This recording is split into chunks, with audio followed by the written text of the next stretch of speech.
반갑습니다.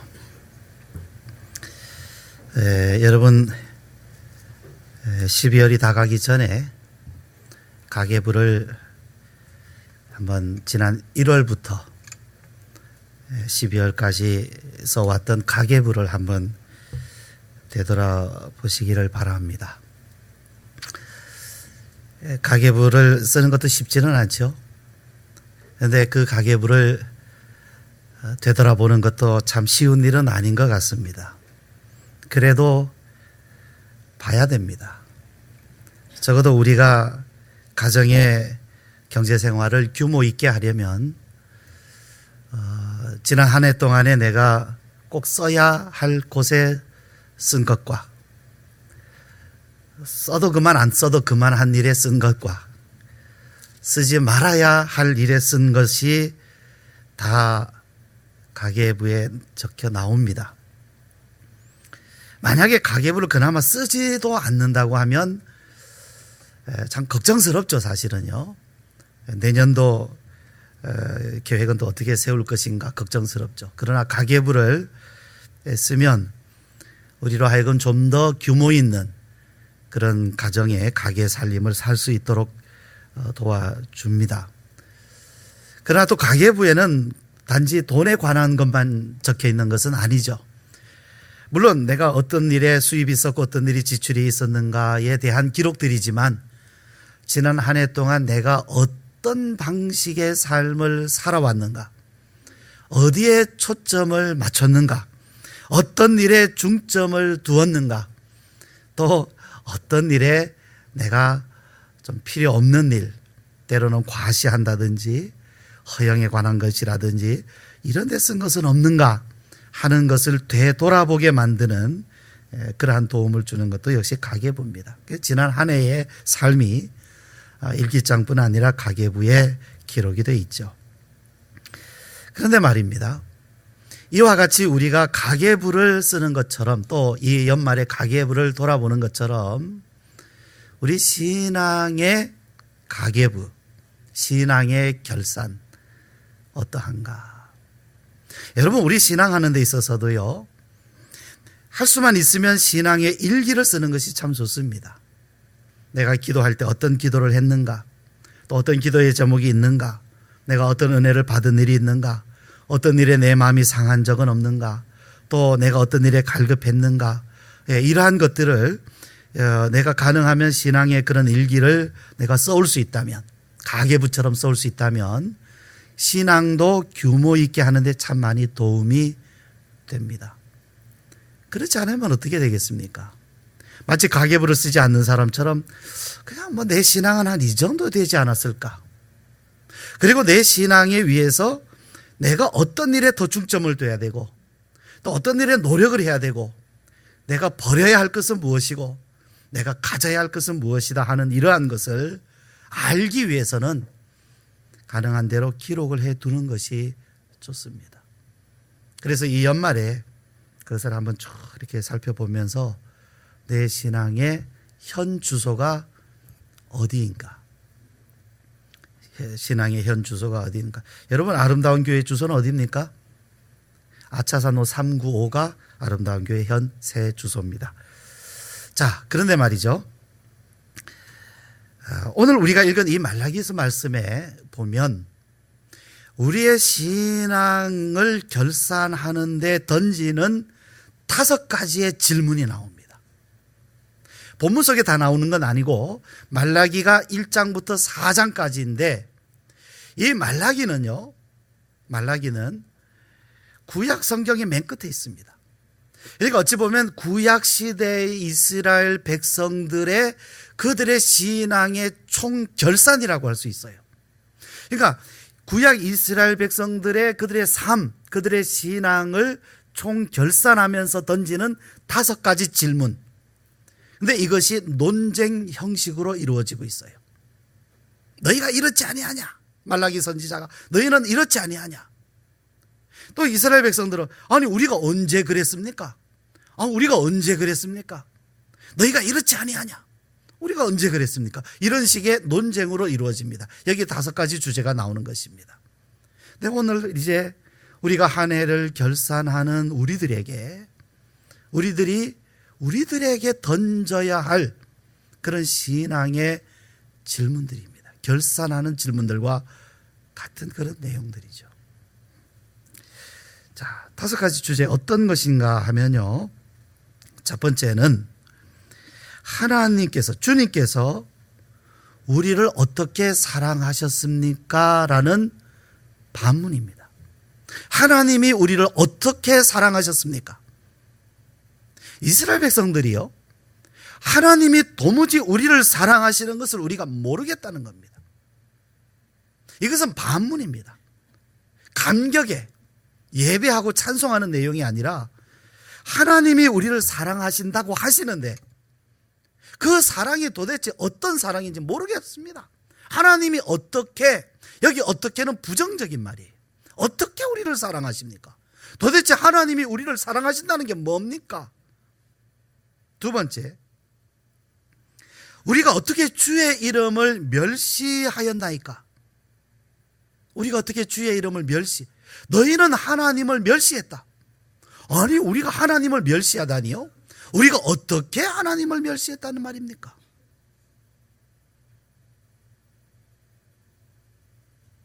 세 번째는요, 우리의 봉헌물을 받지 않으심이 어찌 됨이니까? 자, 하나님 앞에 내가 할 수 있는 최선을 다해서 하나님 앞에 봉헌했는데 하나님이 왜 그거 안 받아주십니까? 네 번째 질문은요, 우리가 어떻게 여호와를 괴롭혀 드렸나이까? 너희는 여호와를 괴롭게 하는 자들이다.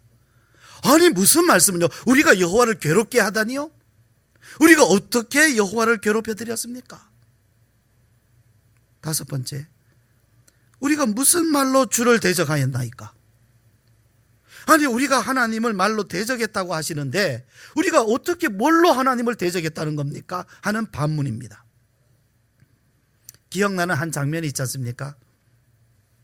주님께서 이제 심판하실 때에 양과 염소를 구별하신다. 양들에게는 너희가 나에게 이렇게 했다, 이렇게 했다, 이렇게 했다. 양들이, 아니, 우리가 언제 그렇게 했습니까? 너희가 이럴 때 이렇게 하고 나한테 이렇게 해줬다. 너희는 위로 가운데 가라. 축복 가운데 가라. 그런데 염소들에 대해서 너희들은 나한테 이렇게도 안 하고 이렇게도 안 하고 이렇게도 안 한다. 아니, 우리는 주님께 이렇게 했고 이렇게 했는데 왜 우리가 안 했다는 겁니까? 너희 이럴 때는 안 했고 이렇게 안 했고, 그래서 너희들은 영벌에 들어가라, 이렇게 말씀을 하십니다. 그러니까 하나님께서 여기 말라기에 이스라엘 백성들에게 너희가 이러하다라고 말씀하시고 백성들은 수긍할 수 없다는 겁니다. 우리가 언제 그랬습니까? 라는 것이죠. 언제? 이 5가지 논쟁 주제를 가지고 오늘 우리의 상황에 우리가 적용시켜 볼 수가 있어요. 우리의 신앙에 거울처럼 들여다볼 수 있는 겁니다. 이 거울 앞에 우리 자신을 비춰보고 지금 내 신앙의 현주소가 어디에 있는가? 마치 우리가 가계부를 들춰보면서 내가 지나치게 지출한 것은 없는가? 제대로 쓴 것은 무엇인가? 제대로 내가 규모 있게 살림을 해왔는가? 이런 것을 비춰보는 것처럼 이 말씀을 가지고 우리가 우리 자신을 비춰볼 수 있다는 말씀입니다. 다시 한번 우리가 반복해 봅니다. 첫 번째, 하나님의 사랑. 얼만큼 더 알게 되었는가라는 거죠. 하나님의 사랑은 읽는 것입니까? 귀로 듣는 것입니까? 마음으로 받는 것입니까? 마음으로 느끼는 것입니까? 아니면 귀로 듣는 겁니까? 아니면 그냥 글로 읽는 것입니까? 배우는 것입니까? 어떤 것입니까? 사랑이라고 하는 것은 마음이 느끼는 것입니다. 이러한 사랑이 있다라는 소개는 글로도 읽고 말로도 듣고 합니다. 이러한 사랑이 있다. 그러나 그 사랑을 경험하는 것은 배우는 것이 아니라 마음이 느끼는 것입니다. 내가 어떤 것을 배웠다 하는 것을 일기에 잘 쓰진 않죠. 나 이런 거 배웠다. 물론 일기에 쓸 수는 있지만 그냥 배웠다죠. 그러나 그 배운 것을 내가 경험했을 때는 일기에 쓰게 됩니다. 그냥 배웠다는 한 줄만 끝나지 않죠. 거기에는 스토리가 나옵니다. 여러분, 사랑에는 스토리가 있어요. 모든 사랑에는 스토리 있어요. 스토리가 없는 그러한 사랑은 없습니다. 자, 이제 여러분의 이야기를 한번 해보십시오. 지난 한 해 동안에 여러분이 하나님의 사랑을 경험한 이야기, 여러분의 이야기를 지금부터 한번 해보십시오. 여러분 자신에게 내가 지난 1년 동안에 하나님의 사랑을 어떻게 경험했느냐라는 것입니다. 지난 한 해 동안에 제가 새로 만난 사람들이 있어요. 지난 한 해 동안에 내가 처음 만난 사람들, 그래서 그 사람들과 이제 교제를 하게 되고 알고 지내게 된 경우가 있어요. 그 사람을 어떻게 만났는가? 무슨 일이 있었는가? 무슨 대화를 나눴는가? 그 사람에 대한 느낌이 어떤가? 저는 여러분에게 그 사람을 소개해 드릴 수 있습니다. 그분은 이런 분이라고 말할 수 있어요. 지난 한 해 동안에 내가 하나님을 경험하면서 하나님, 내가 경험한 하나님은 이런 분이시다라고 내가 일기장에 기록하고 다른 사람에게 그 스토리를 이야기해 줄 수 있는 것이 어떤 것이냐라는 질문입니다.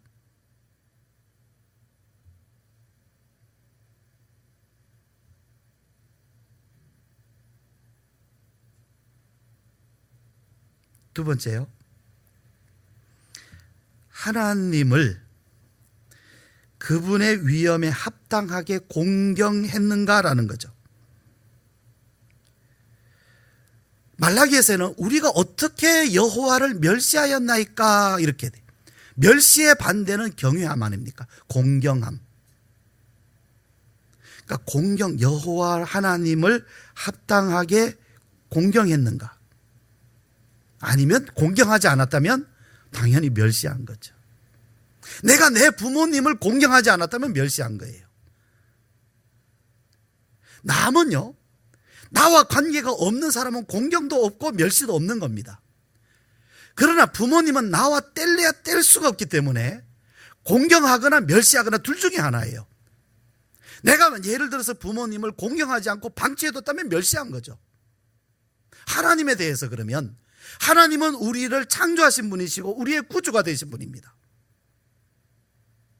내가 하나님을 합당하게 공경했는가? 그렇지 않았다면, 예를 들어 하나님을 무관심하거나 방치했다면 멸시한 거 아닙니까? 푸대접한 거죠.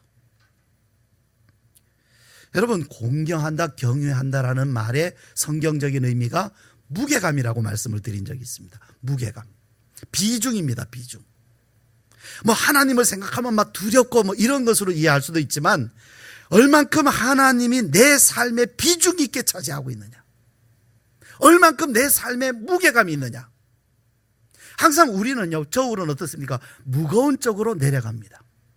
어떤 일을 결정하는 데 있어서, 어떤 생각을 하는 데 있어서, 어떤 일을, 행동을 하는 데 있어서 우리는 무게가 실린 쪽으로 행동을 하게 돼요. 그곳에 있게 됩니다.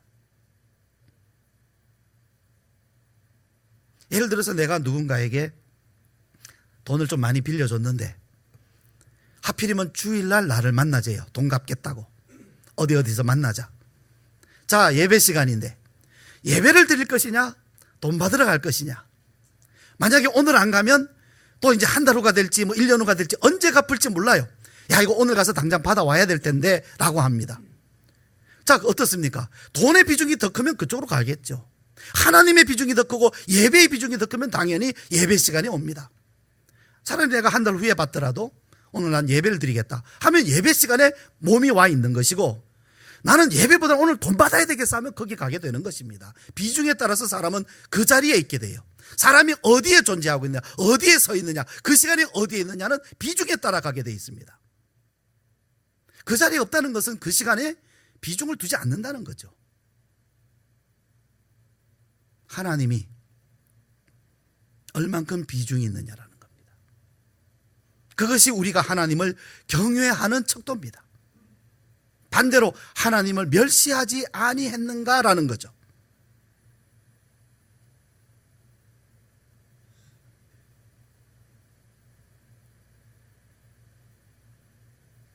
세 번째, 하나님이 받으실 만한 예물을 드렸는가라는 겁니다. 이스라엘 백성들이 우리의 봉헌물을 받지 않으심이 어찌 됨이니까?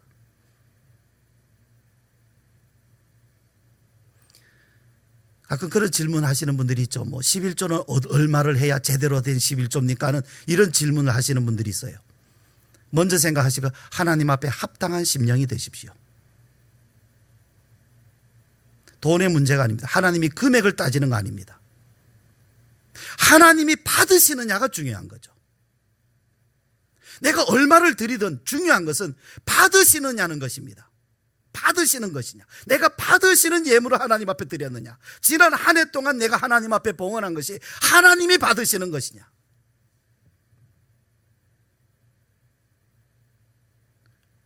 교회는 헌금하면 다 받습니다. 거절 안 합니다. 그러나 하나님이 받으시는 것은 또 다른 문제 아닙니까? 이 예물을 하나님이 받으셨느냐라는 거죠. 내가 하나님 앞에 하나님이 내가 드리는 예물을 합당하게 받으시느냐는 것입니다. 우리 사람은 사람 속을 모릅니다. 그 사람이 어떤 마음인지, 어떤 마음으로 예물을 드리고 있는지, 어떤 마음으로 예배를 드리고 기도하는지 우리는 모르지요. 물론 판단해서도 안 됩니다. 그러나 하나님은 아십니다. 판단하시고.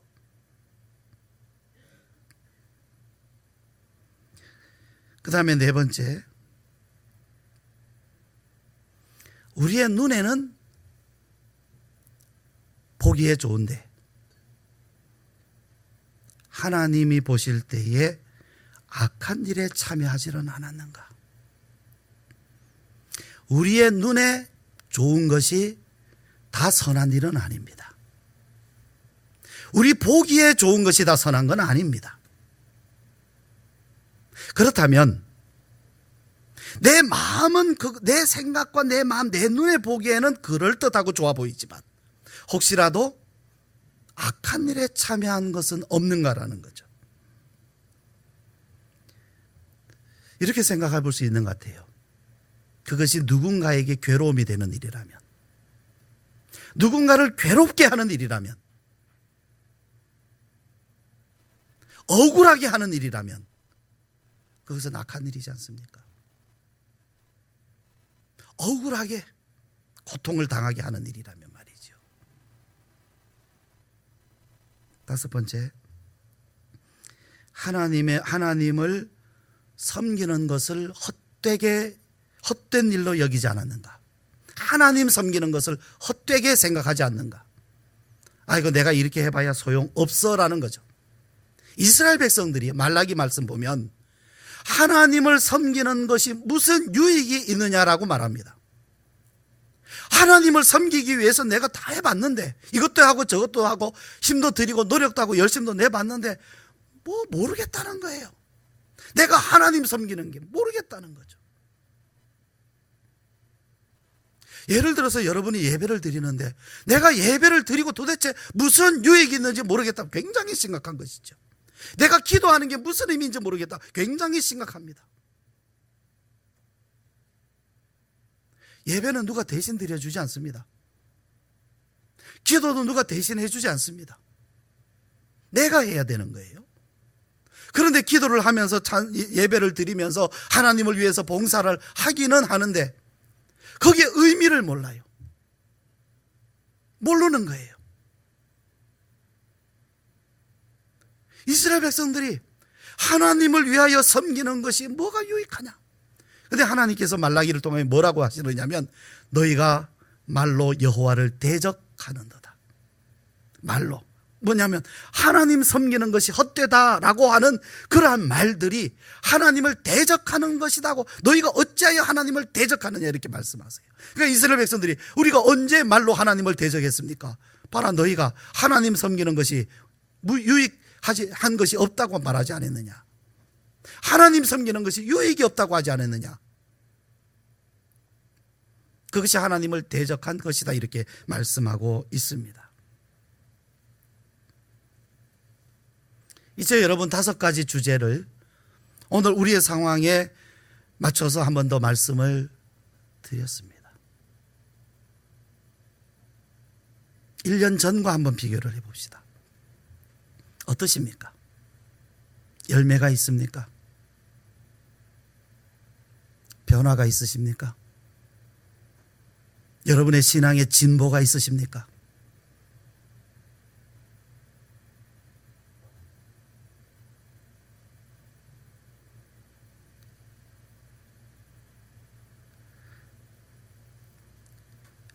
(1년을) 지나면서 자신의 신앙의 진보가 어느 정도 되었는가를 보아야만 됩니다.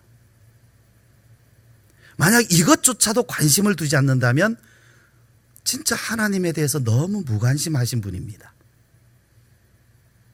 정말 어디 가서 나는 교회 다닌다, 하나님을 믿는다, 신앙하고 있다, 기독교인이라고 절대 말할 수 없어요. 그러나 이러한 것을 정말 생각하고 여기에서부터 여기에 마음을 두고 생각하고 또 생각해보고 왜 그런가? 왜 내 신앙에는 진보가 일어나지 않는가? 이것을 정말 깊이 생각해 봐야 돼요. 특히 12월 달에는 더 그래야 됩니다. 깊이 생각하지 않으면 또 연말 되면 아이고 새해는 잘해야지 또 결심하겠죠. 그 다음에 또 한 해 또 지나간 다음에는 아이고 또 그냥 대충 지나왔네 그러겠죠. 또 그 다음에 또 잘해봐야지 또 결심하겠죠. 그러다 어느새 보면 이제는 결심조차도 머릿속에서 희미해질 때가 옵니다. 자꾸 결심해봐야 소용도 없네 하면서 그냥 결심조차도 이제 하지 않는, 새 마음조차도 가지 않고 새로운 새해를 맞이하는 그런 시간이 올지도 모릅니다, 여러분. 그러니까 지금이 중요해요. 왜 우리는 결심이 없는 것도 아니고 열심이 없는 것도 아닌데 왜 신앙에 진보가 없을까? 여러분, 원인이 어디 있다고 생각하십니까? 원인이. 이 원인을 찾아내야 됩니다. 이 원인을 찾아내야 돼요. 그냥 언젠가 어떻게 하다 보면 되겠지도 안 되겠고, 뭐 그냥 이런 문제 때야 다 또 문제를 가지고 또 그냥 이거는 뭐 김집사 문제야, 박집사 문제야, 나는 괜찮아, 이래서도 안 되잖아요. 결국 그 피해의 원인은, 피해의 결과는 내가 고스란히 다 받고 있어요. 근데 그 원인이 어디 있느냐는 거죠. 다른 사람 환경 속에서 아무리 찾아봐야 유익되지는 않습니다. 여러분, 한번 이거 생각해 보세요. 여러분이 지금까지 해온 신앙의 방식이 여러분에게 유익합니까? 지금까지 여러분의 신앙의 방식이 여러분에게 유익합니까? 정말로 유익하십니까? 지금 지난 한 해 동안 여러분이 살아오신 신앙하시는 신앙생활의 방식이 여러분에게 유익하더냐는 얘기입니다. 여러분의 신앙의 진보를 주더냐는 것입니다. 줍니까? 제가 여러분 중에 한 분도 없다는 얘기를 드리는 게 아닙니다, 지금. 만약에 있다면 굉장히 감사한 일이고 찬양할 일 아니겠습니까?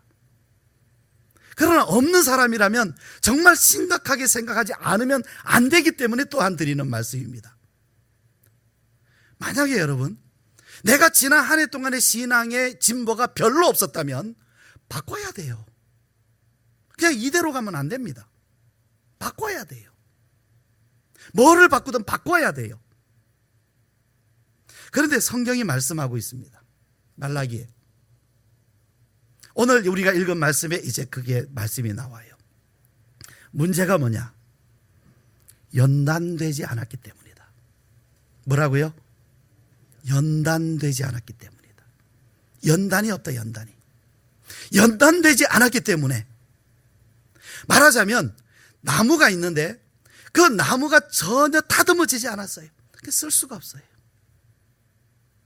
여기에 쇠는 갖다 놨는데, 쇠라고 하는 것은 철은 갖다 놨는데 전혀 연단되지 않아서 쓸 수가 없어요. 말하자면 바위 속에서 금은 캐냈는데 연단되지 않았기 때문에 금으로서 전혀 아직은 쓸모가 없어요. 금은 들어있어요. 쇠도 들어있고 나무예요. 좋은 나무예요. 그런데 준비 안 된 거죠.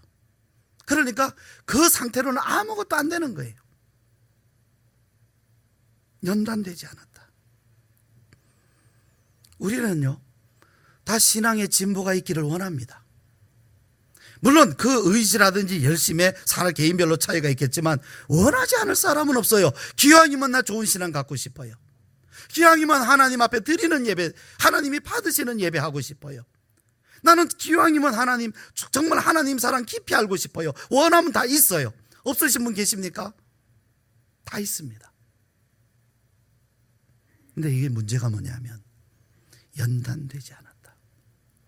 다른 말로 하면 좋은 금이 있는데 그 금에 불순물이 섞여 있어요. 그 불순물이 뭐겠습니까? 우리의 죄성입니다. 죄성. 내가 하나님 앞에 이렇게 하고 싶은, 진보하고 싶은 이러한 것은 분명히 있지만 그것을 가로막는 우리의 본성적인, 본질적인 성품 하나가 있어요. 그게 죄성이에요. 늘 좋은 생각, 깨끗한 생각, 옳은 생각, 의로운 생각만 하고 싶은데 우리의 생각 속에는 탐욕도 있고 정욕도 있고 이게 자꾸 들어온단 말이죠. 그게 자꾸 막아요. 없었으면 좋겠는데. 이것이 정리되지 않으면, 이 불순물이 제거되지 않으면 평생 그 자리에 돌게 돼 있습니다. 그 자리에 돌 수밖에 없어요. 원하든 원하지 않든. 원하지 않아도 그 자리에 돌 수밖에 없어요. 원하지 않아도. 왜? 내게는 본질적인 성품 하나가 있어서 그게 죄성이라는 것입니다.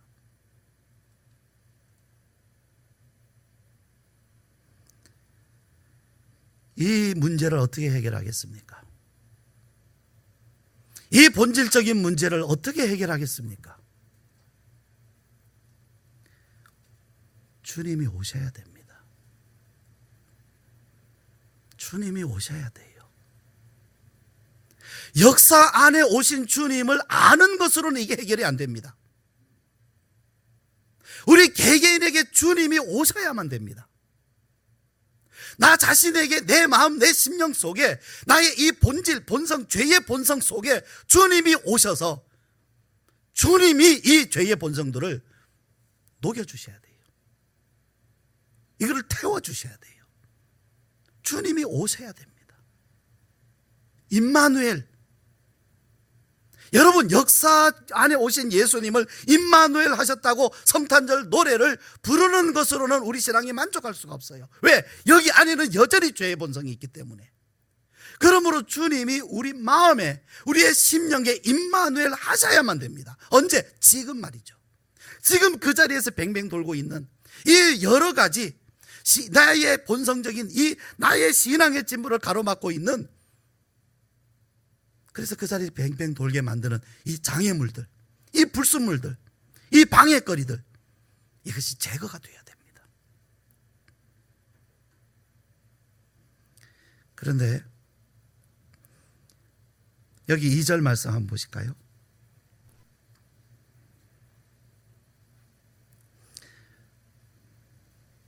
자, 주 1절에 주가 오시겠다, 주가 갑자기 임하시리니 말씀을 하셨습니다.